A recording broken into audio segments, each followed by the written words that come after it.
ইসলামের বিরুদ্ধে কথা বলে, আল্লাহর বিরুদ্ধে কথা বলে, মুসলমানদের বিরুদ্ধে কথা বলে, বলে কিনা বলে না?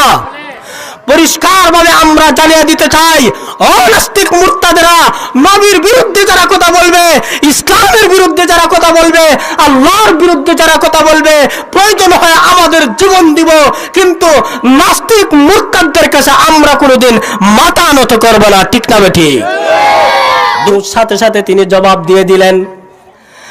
আল্লাহর নবী তখন ডাক দিয়ে বলেন, আবু বকর, তুমি কি একটা মুহূর্তের জন্য ঘুমাও নাই? এত রাতের রজনীতে কিভাবে তুমি আমার ডাকের সাড়া দিলা? আল্লাহর নবী ওই কথা বলার পরে আবু বকর সিদ্দিক রাদিয়াল্লাহু তাআলা আনহু তখন বলতে লাগলেন, ইয়া রাসূলুল্লাহ সাল্লাল্লাহু আলাইহি ওয়াসাল্লাম, আপনি বিশ্বনবী যখন নাকি আমাকে ডাক দিবেন, সাথে সাথে জবাব দেওয়ার কারণ হচ্ছে যেই দিন থেকে আমাকে বলেছিলেন আমাকে নিয়ে মক্কা ছাড়িয়া মদিনায় হিজরত করবেন, ওই দিন থেকে একটা মুহূর্তের জন্য আমি আবু বকর বালিশের মধ্যে আমার মাথা রাখি নাই। এরই নাম হলো মহব্বত, এর নাম মহব্বত। প্রথম ডাকের সাড়া কেমন করে দিলেন?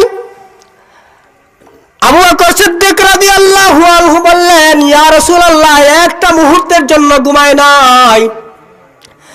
রাত্রের বেলা আসি আমাকে আপনি যখন ডাক দিবেন, আমার উদ্দেশ্য হলো প্রথম ডাকের সাড়া দিব। কারণ হলো রাত্রের রজনীতে যদি কোনো বেঈমানরা যদি আপনি আসার সংবাদটুকু জানে, মক্কা ছাড়িয়ে আপনি মদিনায় রওনা হবেন, ওই সংবাদটা যদি জানে বেঈমানরা, আর আপনি রাসূল যদি বারবার শুধুমাত্র ডাকতে থাকেন আবু বকর বলে, আবু বকর বলে যদি ডাকতে থাকেন, তাহলে কিন্তু আপনার ডাকের সাড়া যদি আমি না দিতে পারি, ওই মুহূর্তে সেই সময়ের ভিতরে বেঈমানরা আপনার উপর তীর নিক্ষেপ করতে পারে,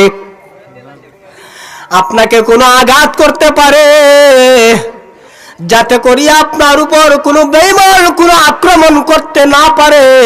সেই জন্য আপনার প্রথম ডাকের সাড়া দিয়ে দিলাম।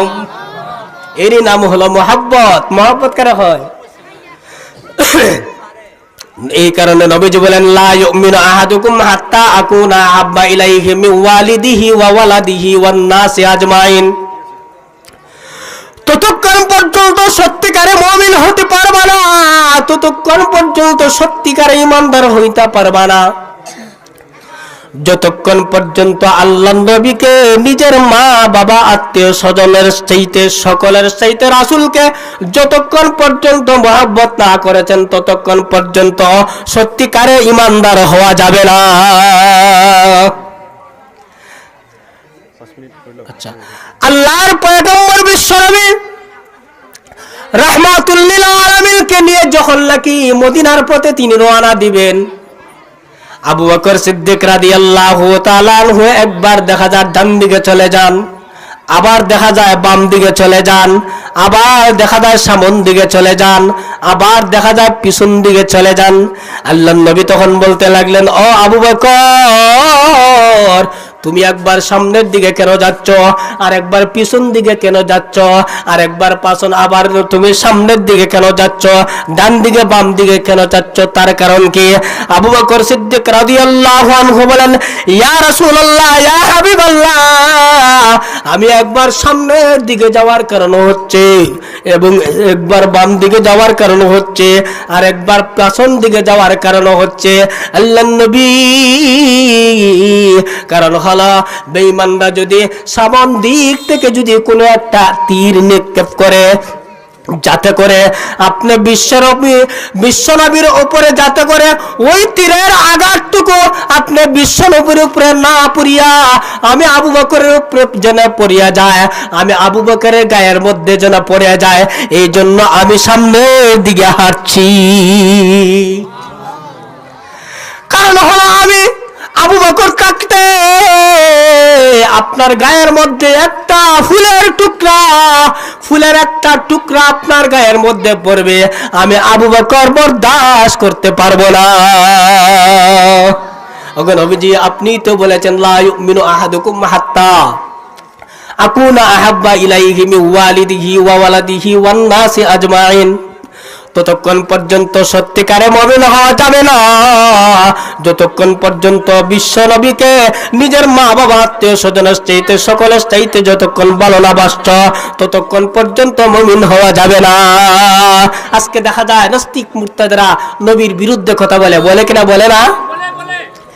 ইসলামের বিরুদ্ধে কথা বলে, আল্লাহর বিরুদ্ধে কথা বলে, মুসলমানদের বিরুদ্ধে কথা বলে, বলে কিনা বলে না? পরিষ্কার ভাবে আমরা জানিয়ে দিতে চাই, ও নাস্তিক মুরতাদরা, নবীর বিরুদ্ধে যারা কথা বলবে, ইসলামের বিরুদ্ধে যারা কথা বলবে, আল্লাহর বিরুদ্ধে যারা কথা বলবে, প্রয়োজন হয় আমাদের জীবন দিব, কিন্তু নাস্তিক মুরতাদদের কাছে আমরা কোনোদিন মাথা নত করব না। ঠিক না বেঠিক? দুনিয়ার কোন পরাশক্তিকে আমরা ভয় করি না, ভয় করি একমাত্র কাকে?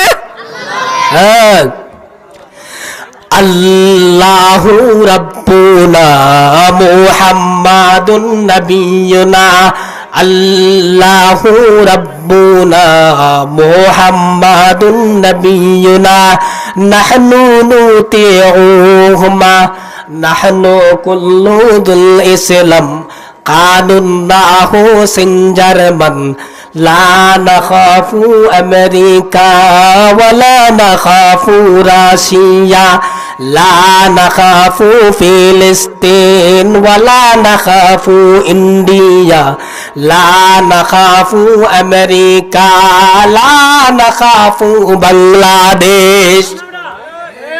ঠিক না বেটি? দুনিয়ার কোন পরাশক্তিকে আমরা ভয় করি না, জার্মানকে আমরা ভয় করি না, আমেরিকাও আমরা ভয় করি না, ভয় করি একমাত্র কাকে? আল্লাহকে ভয় করি। তাহলে আমরা নবীর জন্য জীবন দিব কিনা দিব না? ইসলামের জন্য যদি জীবন দিতে হয় আমরা দিব কিনা দিব না? দুনিয়ার কোন পরাশক্তিকে আমরা কখনো ভয় করব না। ঠিক না বেঠিক? আশক না যত বাধা যত জ্বর সাইক্লোন, রাসূলের পথে মুরা চলবই, এ জীবন বাজি রেখে দিনের নিশান মোরা বাংলার আকাশে উড়াবই, এ জীবন বাজি রেখে দিনের নিশান মোরা বাংলার আকাশে উড়াবই। মোরা কামানের মুখামুখি দাঁড়িয়ে, মোরা বুলেটের মুখামুখি দাঁড়িয়ে, মোরা বুলেটের মুখামুখি দাঁড়িয়ে আল্লাহু আকবার বলবো। আশক না যত বাধা যত জ্বর সাইক্লোন, রাসূলের পথে মোরা চলবই, এ জীবন বাজি রেখে দিনের নিশান মোরা বাংলার আকাশে উড়াবই। ঠিক না বেঠিক? দুনিয়ার কোন পরাশক্তিকে আমরা ভয় করব না, আমরা কোন রাষ্ট্রকে আমরা ভয় করব না। আল্লাহর জন্য, নবীর জন্য, ইসলামের জন্য যদি আমরা জীবন দিতে হয়, একবার দুইবার না, আমরা 1000 বার জীবন দিব। ঠিক না বেঠিক? তাহলে রাসূলকে মহব্বত করতে হবে কিনা হবে না? হ্যাঁ, আল্লাহ রাব্বুল আলামিন যেন আমাদেরকে ওই সমস্ত কথার উপর আমল করার তৌফিক দান করেন। আসসালামু আলাইকুম ওয়া রাহমাতুল্লাহি ওয়া বারাকাতুহু।